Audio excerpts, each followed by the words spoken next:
Hey guys, it's Mitch Maley, and we are back in the studio today with some new and improved audio. So hopefully we've got that sound worked out a little bit better. And we've got some Baja weather here in the Gulf Coast of Florida.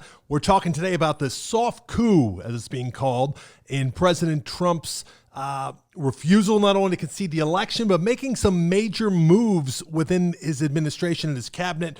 He took to Twitter to fire Defense Secretary Mark Esper.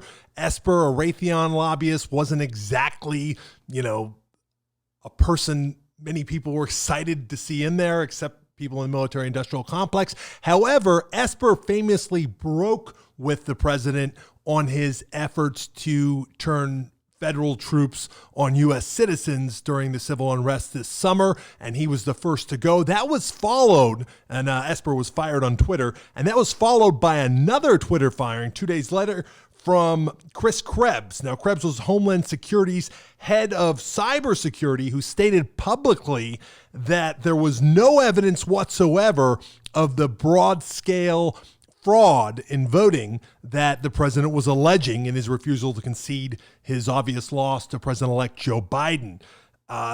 Look, is it bad that, these people are being dismissed, that we're not having transition teams having access to departments and security briefings and so forth? Yes, it is. It's certainly not good for government. It's certainly not a recipe for good outcomes. However, when people are asking, is this something to worry about in terms of a coup? I've got to say no, even though I've warned, that Trump would be resistant to the idea of leaving. It certainly doesn't seem that way.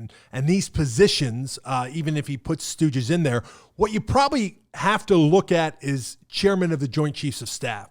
And there you have General Mark Milley, who has actually taken the opportunity since since Esper's firing at an opening of a museum to publicly refute any, suggestion that he was on board with what the president seemed to be doing.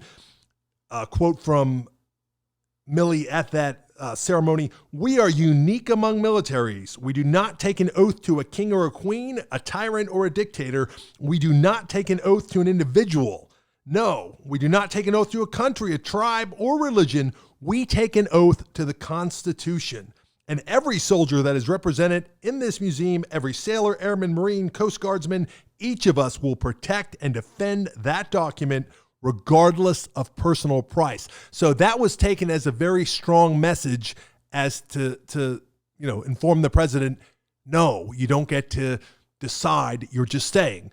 The elections will be certified and a new president will be sworn in. And I think, President Trump is getting the message that those in power will escort him to the door should he not be able or willing to find it himself. And that really leads us to what I think is happening here. One of the things we brought out after the last video was the idea that Trump is fundraising off of this supposed legal battle, but the fine print for those Trump supporters who donate to his legal cause is that it could be used to retire campaign debt, of which there is a significant amount. So a little bit of maybe a last con from Donnie on the way out, maybe a little bit poetic in that sense. And I think really he's more than anything setting up just a permanent stance and position he's going to probably take for the rest of his life, that he didn't lose the election. Now, let's remember, he still hasn't conceded the popular vote in the 2016 election. He's alleged that there were millions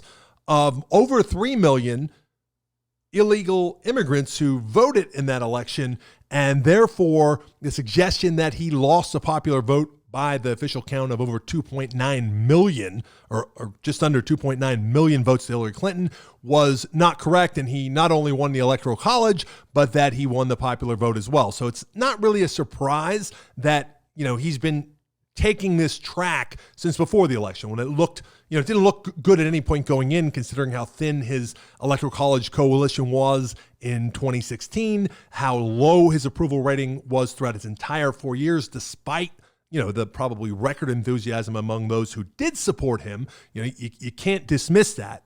The idea that, it was usually somewhere between 35 and 45% that would acknowledge their support of his policies. at the same time, that 35 or 40% was extremely enthusiastic, and they're not going anywhere. So that really puts a lot on where the president goes from here, because he's going to be a huge part of Republican politics in, not just 2024 presidential politics, but 2022 congressional politics. And it's clear that he is going to, play that role and that he relishes it. But for those thinking that we're still looking at the possibility of overturning election, it's just not there. The lawsuits are being dismissed left and right. The biggest lawsuit that it would take would be Pennsylvania. And I think the fact that he has his personal attorney and star of the new Borat film, Rudy Giuliani, handling the PA case says pretty much all that needs to be said. And he might be doing it because Giuliani's probably working, as he did a lot, and as former personal attorney Michael Cohen also did a lot. He's probably working for free. So the idea that he's doing it for his own exposure and his own ego allows Trump not to run up more legal bills while he's paying down campaign debts with those donations. But Giuliani was basically laughed out of court by the attorneys for the Secretary of State of Pennsylvania on Tuesday.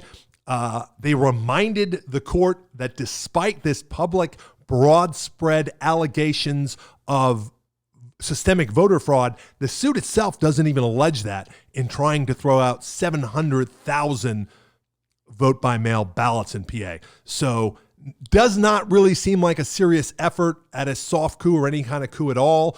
President Trump has been talking seriously about the possibility of his own news network. There's been talk about Newsmax. There's been some leaning towards One American Network, OAN. And,